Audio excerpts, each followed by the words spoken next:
Bienvenidos al Instituto de Psicología Profunda. Hoy exploraremos un episodio clave en la historia del pensamiento psicológico, la tercera conferencia de Tavistock impartida por Carl Gustav Jung en 1935. Un momento que, aunque muchas veces ignorado, marca un giro radical en nuestra comprensión de la psique humana. Imaginen por un momento estar en una sala londinense, rodeados de médicos, psicólogos y académicos, todos atentos ante una figura imponente y serena. Carl Jung. Allí, en medio de un ambiente intelectual vibrante, Carl Jung lanza una afirmación que sacude los cimientos del pensamiento clínico tradicional. La neurosis no es simplemente una enfermedad mental, sino una consecuencia directa de la represión de la vida simbólica. Esta conferencia no solo es un documento histórico, es una llave que nos permite acceder a una comprensión más rica de la vida interior, donde el símbolo, el mito y el inconsciente no son patologías, sino elementos esenciales para una existencia plena. En la tercera conferencia de Tavistock, Carl Jung propone una visión de la psicología que trasciende el tratamiento clínico para abrazar la totalidad del ser humano, consciente e inconsciente, racional y arquetípico. Y esto aún tiene profundas implicaciones para la práctica terapéutica contemporánea. En este video analizaremos punto por punto los argumentos fundamentales de Carl Jung en esta tercera conferencia. Discutiremos sus implicaciones, contrastaremos con visiones actuales y finalmente mostraremos por qué esta conferencia sigue siendo, hasta hoy, un llamado urgente a recuperar la dimensión simbólica de nuestras vidas. Para entender el alcance de la tercera conferencia de Tavistock, es necesario contextualizarla dentro del enfoque junguiano sobre el inconsciente. A diferencia de Freud, quien concebía el inconsciente como un depósito de impulsos reprimidos, Carl Jung plantea una noción mucho más amplia. El inconsciente no solo es personal, sino también colectivo. En él habitan imágenes primordiales que han acompañado al ser humano desde tiempos ancestrales. Son los arquetipos. En esta tercera conferencia, Carl Jung va más allá. Señala que muchos pacientes neuróticos no sufren por conflictos sexuales o complejos individuales, sino porque carecen de un sentido de vida. Literalmente, no tienen un mito. Esta afirmación puede parecer extraña en una clínica médica, pero Carl Jung lo dice con convicción. Muchas personas modernas sufren porque han perdido el contacto con la vida simbólica. ¿Qué es la vida simbólica? Es la capacidad de atribuir significado profundo a los eventos cotidianos. Es reconocer que los sueños, los ritos, los mitos y hasta las emociones intensas no son meros productos del azar o de procesos neuronales, sino expresiones de algo mayor, de algo que trasciende al individuo. El problema, según Carl Jung, es que la modernidad ha empujado al ser humano a una racionalización excesiva. El alma ha sido reemplazada por el diagnóstico, el mito por el manual. Y eso, para Carl Jung, es una tragedia silenciosa. Sin una vida simbólica activa, el ser humano se fragmenta. Durante la conferencia, Carl Jung insiste en una verdad incómoda para la psicología tradicional. Muchos pacientes no están enfermos en el sentido médico convencional.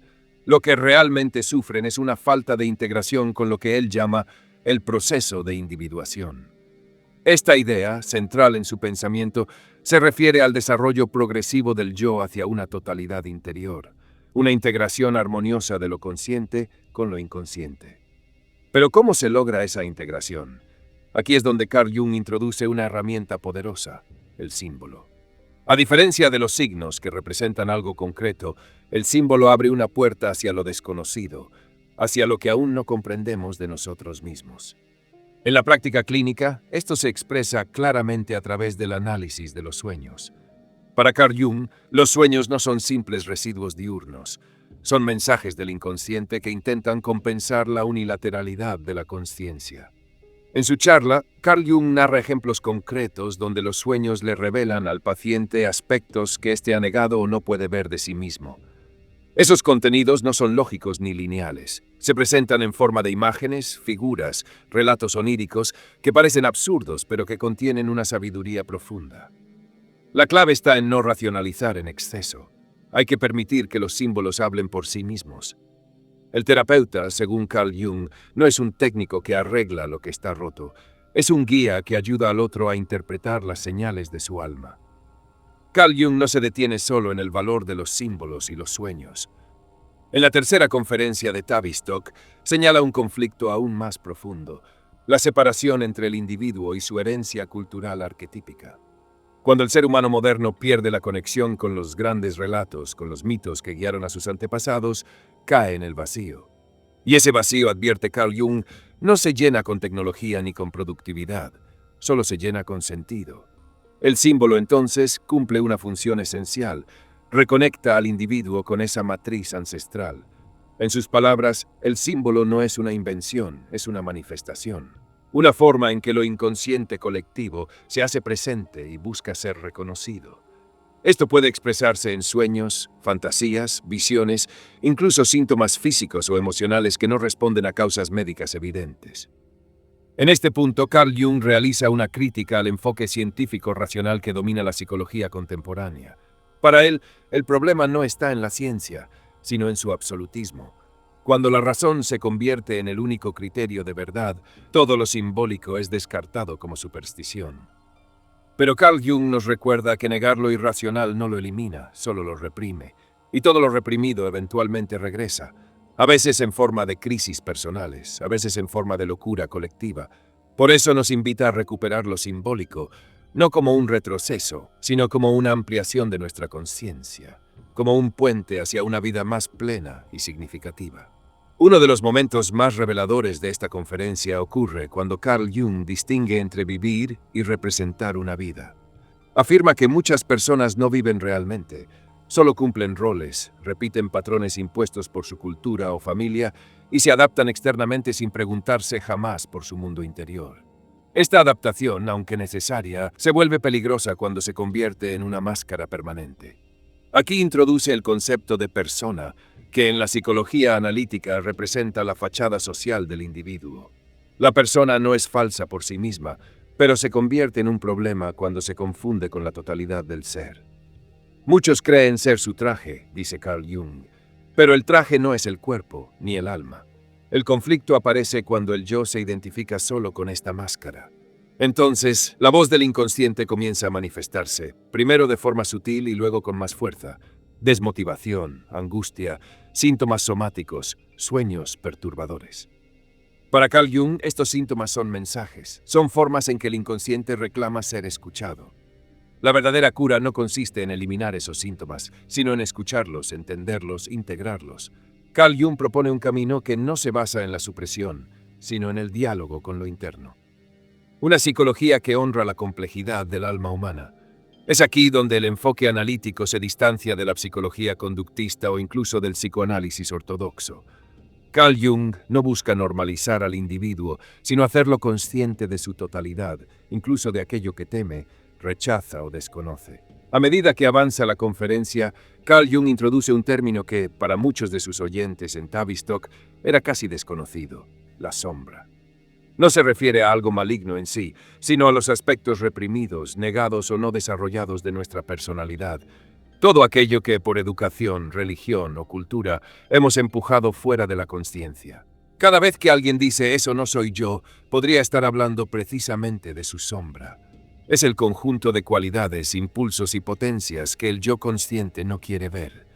El problema, explica Carl Jung, es que lo que se reprime no desaparece. Se vuelve autónomo, actúa desde las sombras y sabotea la vida del individuo sin que éste lo comprenda. En clínica, dice Carl Jung, esto se observa constantemente. Personas que sabotean sus relaciones, su trabajo, su salud, sin saber por qué. Cuando se investiga en profundidad, se descubre que hay emociones reprimidas, deseos no reconocidos, talentos abandonados. Esa es la sombra en acción, y el primer paso para sanar es reconocerla. Pero aceptar la sombra no es rendirse ante ella, es establecer un puente, integrarla, comprender que, aunque nos incomode, es parte de nuestra totalidad. Carl Jung insiste en que solo se vuelve realmente humano aquel que ha hecho consciente su sombra, pues de lo contrario proyectará sobre otros todo aquello que no puede aceptar en sí mismo. Y ahí comienza el conflicto social. Cuando negamos nuestra propia sombra, la vemos en el otro. El enemigo no está fuera, sino dentro, no reconocido. La proyección es el mecanismo más común de la sombra reprimida. Carl Jung advierte que al negar la sombra, no solo perjudicamos nuestro desarrollo individual, sino que también abrimos la puerta al mal colectivo. Cuando grandes grupos de personas proyectan sus sombras sobre otros grupos étnicos, naciones, religiones, Se genera odio, discriminación y, en casos extremos, guerra. La historia del siglo XX, con sus totalitarismos y genocidios, es una confirmación trágica de esta dinámica. Por eso, la tarea del psicólogo no puede limitarse al consultorio. Tiene una responsabilidad cultural. En palabras de Carl Jung, el terapeuta no solo trata al individuo, trata también a la humanidad dentro de ese individuo. En esta tercera conferencia deja claro que la salud psíquica no puede entenderse sin una dimensión espiritual. No espiritual en el sentido religioso dogmático, sino en cuanto a profundidad, significado y conexión con algo mayor que el ego. Aquí introduce la idea del sí mismo, self. Es el centro y totalidad de la psique, más allá del yo. El objetivo del proceso de individuación no es fortalecer el ego, sino ponerlo al servicio del sí mismo. Esto significa vivir no desde el control, sino desde el sentido, no desde la voluntad de poder, sino desde la obediencia a una verdad interna. El símbolo, nuevamente, es la herramienta que nos permite acceder a esa verdad. No se impone desde afuera, surge espontáneamente, en un sueño, en un dibujo, en un acto creativo, en una crisis. Y cuando se lo reconoce, guía como una brújula interior. En ese punto, el análisis psicológico se transforma en una forma de iniciación, una experiencia transformadora. No una cura rápida, sino una travesía hacia lo profundo del alma. Ahora bien, no todos los oyentes de la conferencia de Tavistock estuvieron de acuerdo con Carl Jung. Algunos clínicos presentes cuestionaron la utilidad de conceptos como el arquetipo, el sí mismo o la sombra en el trabajo cotidiano con pacientes. ¿No es más eficaz, preguntaban, centrarse en el comportamiento observable, en los síntomas, en lo mensurable? Es una objeción válida. En el entorno médico, los hechos tangibles se valoran más que las intuiciones simbólicas. La psicología basada en la evidencia exige pruebas, estadísticas, protocolos. Y Carl Jung, con sus imágenes oníricas y su lenguaje arquetípico, parecía deslizarse hacia lo esotérico. Sin embargo, su respuesta fue clara. No niego el valor del método empírico. Lo que niego es que sea suficiente.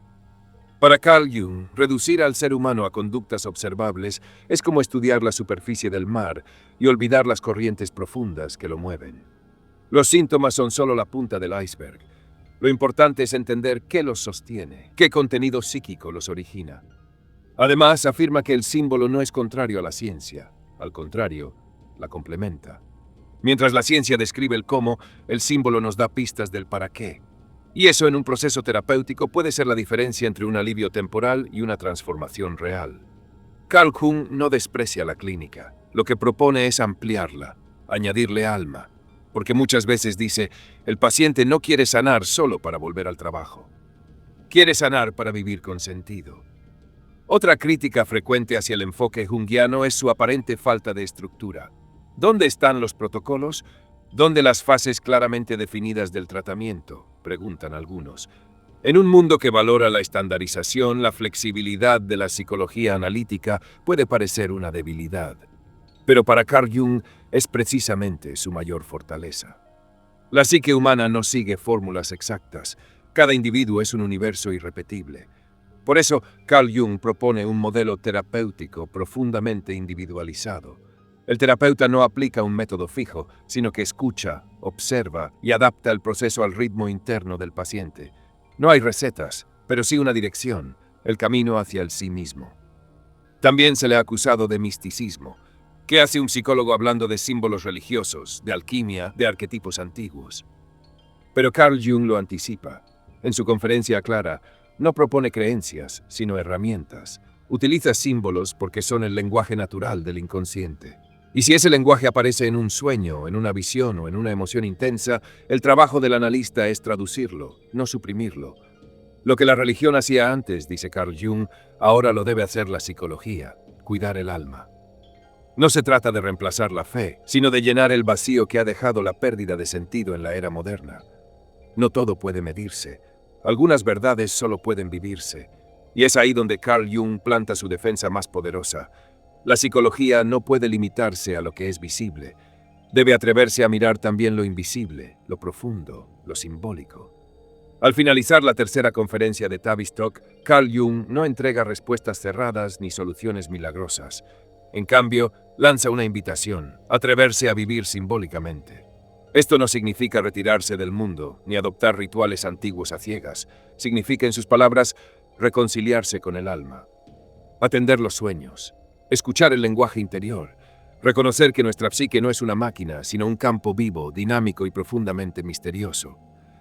Su mensaje, en esencia, es existencial. En un tiempo donde la ciencia avanza vertiginosamente, pero las personas se sienten más vacías que nunca, Carl Jung nos recuerda que el alma también necesita alimento. Y ese alimento no es información, sino significado. Por eso insiste, la falta de sentido es la enfermedad del siglo. Este planteamiento no solo cambió la psicoterapia, también influyó en la filosofía, la antropología, el arte, la educación. Porque lo que Carl Jung propuso no fue solo una teoría clínica, sino una visión del ser humano como totalidad, no dividido entre mente y cuerpo, sino íntegro, con raíces en el pasado mítico y los ojos puestos en el futuro de la conciencia. En el Instituto de Psicología Profunda creemos que este legado no puede perderse. Carl Jung abrió caminos que aún no se han recorrido por completo. Y esta tercera conferencia de Tavistock sigue siendo una brújula para quienes no se conforman con sanar síntomas, sino que buscan sanar el alma entera. Entonces, ¿qué nos deja la tercera conferencia de Tavistock? Nos deja una advertencia y una esperanza. La advertencia: si seguimos ignorando nuestra dimensión simbólica, si reducimos al ser humano a datos, diagnósticos y productividad, nos alejaremos más y más de lo que verdaderamente somos. Pero también nos deja esperanza, la posibilidad de reconectarnos con nuestro inconsciente, de comprender los símbolos que surgen desde lo más profundo y de vivir una vida guiada no solo por lo lógico, sino también por lo significativo. Carl Jung no nos pide convertirnos en místicos ni abandonar el pensamiento racional. Nos pide equilibrarlo, darle al alma un espacio legítimo en nuestras decisiones, en nuestras relaciones y sobre todo en nuestro autoconocimiento. No hay despertar de la conciencia sin dolor, dijo. Pero también aseguró que ese despertar es la única vía hacia una existencia plena. Si esta charla te ha resonado, si algo en tus sueños, tus emociones o tus preguntas ha cobrado nuevo sentido, entonces ya has comenzado ese camino. Uno que no promete comodidad, pero sí autenticidad. Porque vivir simbólicamente no es evadir la realidad, es enriquecerla. Gracias por acompañarnos en este recorrido desde el Instituto de Psicología Profunda. Si este contenido te inspiró, te invitamos a darle like, comentar tus reflexiones, compartirlo con quienes buscan comprenderse mejor y, por supuesto, suscribirte para más contenido que profundiza en la psique humana. Hasta la próxima exploración.